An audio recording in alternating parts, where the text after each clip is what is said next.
¿Qué tal? Buenos días, estamos en agroempresario.com y hoy tenemos una entrevista exclusiva con Claudia Epstein. Ella es la dueña de Centes. ¿Cómo estás, Claudia? Muy bien, muchas gracias por la invitación. Placer. Muchas gracias a vos, un placer también que estés acá. Bueno, para empezar, quiero empezar preguntándote cómo comenzó tu carrera. Contame un poco de la historia de la empresa, también los inicios. Bueno, te resumo porque son 42 años de trabajo, así que te lo hago cortita, pero Bueno, bueno, a los dale. 19 años me di cuenta que mi padre había inventado, tenía un taller, un artesano, que inventó una técnica de construir carteras que era, a mi juicio, era extraordinaria. Y yo era actriz, trabajaba en telenovela y bueno, y todo este asunto y... Faceta oculta, eso Una sí que faceta no lo oculta, teníamos. sí, algunos encanta. pasos por muy señor, bueno, eran novelas que no todo el mundo conoce porque, bueno, son muy antiguas. Pero tuve un primer rechazo en un casting, en realidad no tuve solo un casting y me rechazaron, eligieron a otra actriz. Y la verdad que sentí que yo no me bancaba el rechazo. Y dije, bueno, ¿cómo puedo poner toda esta cosa creativa y en algo que fuese como más sólido en términos de construir un futuro? Y me pareció que tenía, con esos bolsos que había inventado mi papá, una buena plataforma y me metí en su taller. Y como él no quiso que entre a su taller y me echó todos los días, ¿Por qué? porque en esa época los señores grandes suponían que los jóvenes, cuando entrábamos en su mundo, íbamos a romperlo, porque las ideas nuestras eran innovadoras, como la de todo joven, pero hoy tiene un valor la idea innovadora. En ese momento era atemorizante. Entonces me echó sin parar todos los días y yo ahí le dije que, que no le iba a quitar nada, que iba a ponerme en la mesa a aprender el oficio y que hasta que no lo aprendiese y no lograse duplicar la producción, no iba a sacar nada del taller, ni de él, ni de su estructura. Me morí de hambre, literal. O sea, no tenía para comer, en serio. Porque te la jugaste Me mucho. hice la valiente Sí. y ser marroquinera llevó más tiempo. La verdad que es un oficio que lleva mucho tiempo, de verdad. Pero bueno, me puse en la mesa como una obrera y aprendí cada uno de los secretos para producir carteras de lujo. Estamos hablando, eran las carteras en ese momento las más caras que había en Argentina. De hecho, cuando logré exportarlas, la aduana me pedía permanentemente que abriese los costos porque había en ese momento un reintegro a la exportación y resultaban tan fuera del valor de mercado que me investigaban para ver si estaba sobrefacturando. Eran obras de arte y yo con esas obras de arte me abrí las puertas en el mundo entero. Yo durante muchos años exporté y no vendí en la Argentina. Y como no sé inglés, no tengo ningún idioma, entonces llevaba el producto al país que fuese y solamente era mostrarlo para que lograse cerrar negocios. Así que ese fue mi comienzo. Y el día que decidí entrar a ese tallercito, inventé el nombre, mi papá no tenía nombre, así que inventé el primer nombre que resultó ser la segunda empresa más grande de marroquinería en Argentina, muchos años después. Ese fue el comienzo. Y un día vendí mi parte en el año 2006, después de un montón de años de crecimiento y de hermoso crecimiento, de aprendizaje, de un camino lindo. ¿Y qué es lo que crees que más aprendiste de tu papá en esos años? Bueno, de él aprendí la relación, el respeto por el trabajo y por el otro, y por la palabra, y por el cumplimiento, y por la responsabilidad. Los valores, digamos, Sí, de tu papá. Sí, y además a producir lujo. Lujo es una palabra que no es frívola, es una componente artesanal, que tiene que estar cuidado, tienes un producto absolutamente cuidado, perfecto. Él era un hombre que hacía cosas perfectas y yo aprendí a hacer cosas perfectas. Sí, y vos mencionabas al principio que mencionaste la palabra arte, que eran obras de arte. Sí. Y la verdad que hoy en día uno se pone a ver tus carteras y ve, no sé, esos colores fluo, por ejemplo, hay un azul que me parece increíble, que me enamoré, te digo. Después si quieren verlo me vas a decir cuál es la página, así los que están viendo esta entrevista pueden entrar a chusmear porque son cosas impresionantes. Todavía se mantiene esto de que son modelos súper disruptivos que no los encontrás en ningún otro lado. ¿Cómo se te ocurrió hacerles estas formas, estos colores?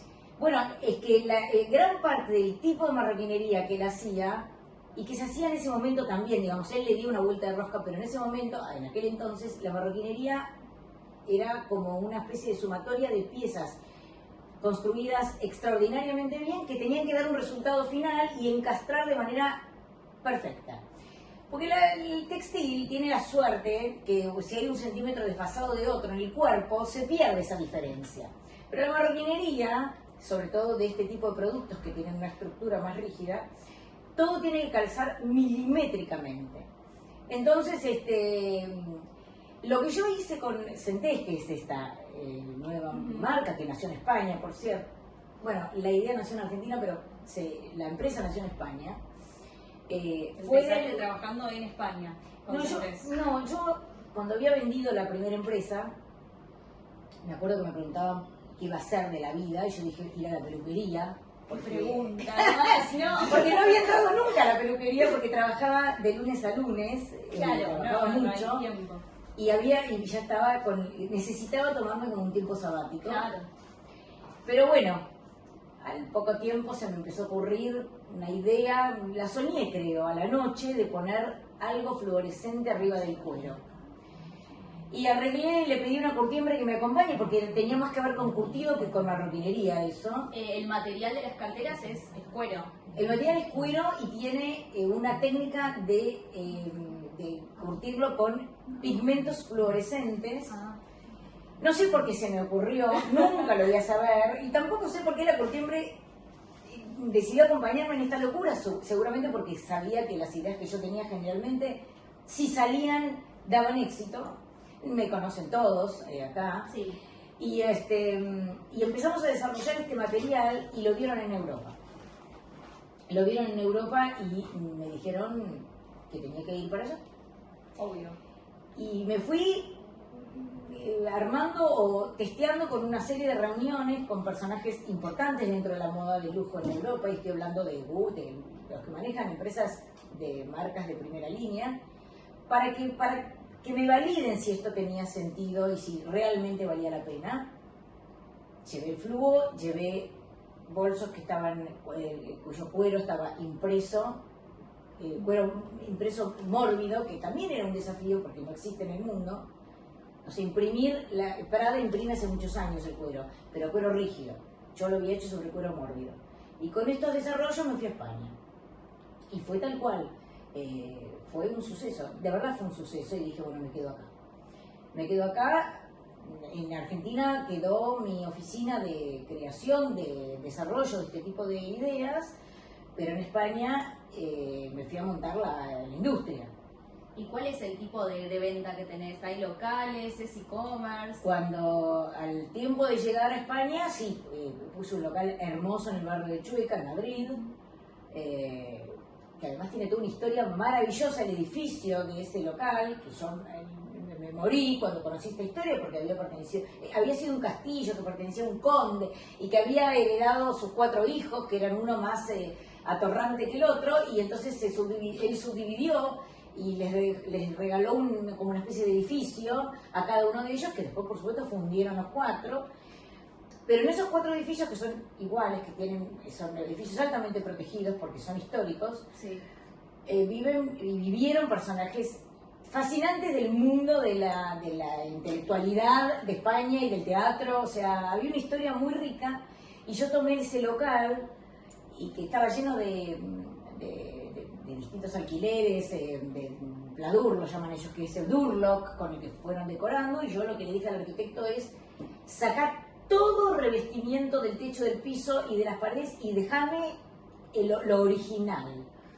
Y resultó un local de cerca de 7,5 metros de altura, cuyas paredes yo tocaba de un ladrillo que nunca vi en mi vida, porque estamos hablando de un ladrillo de un conde que lo hizo en 1780 y no sé cuánto, que estaba mezclado con una piedra, una cosa tremenda. Y yo decía, esto es bárbaro, porque los argentinos no tenemos esa historia, menos edilicia, como en Europa.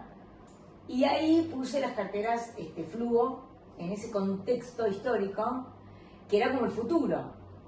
No, increíble. Aparte, qué privilegio poder poner un local en un lugar tan cargado de historia como el que me estás contando. Se unían el pasado y el futuro, creo, en ese local, que es un poco lo que es mi producto. Mi producto es el oficio del pasado con el pensamiento y las formas y el planteo del futuro, y es lo que a mí más me divierte.